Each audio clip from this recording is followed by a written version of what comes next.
دوستوں، آج کے ویڈیو میں ہم بات کریں گے اردو اصناف سخن کی ایک قسم دعا کے بارے میں۔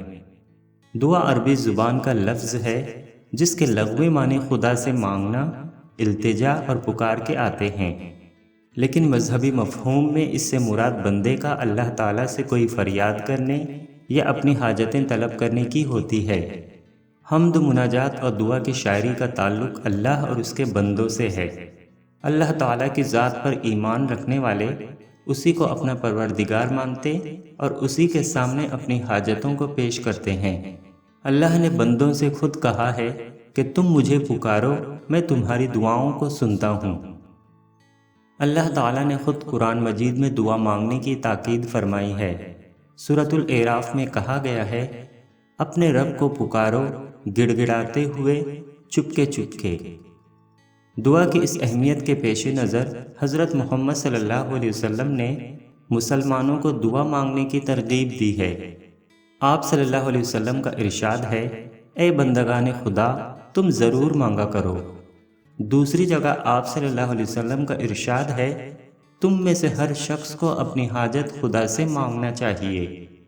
کبھی آپ صلی اللہ علیہ وسلم نے فرمایا، دعا عین عبادت ہے، تو کبھی فرمایا دعا عبادت کا مغز ہے۔ اب آگے بڑھتے ہیں اور جانتے ہیں دعا کی تعریف۔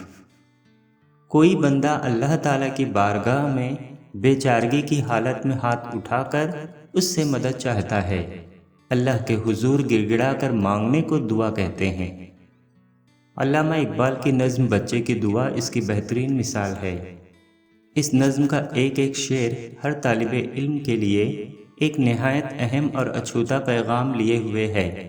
یہ نظم ہر طالب علم کو دنیا کو نہ صرف فتح کرنے بلکہ دنیا کو زیر کرنے کا بھی حوصلہ دلاتی ہے۔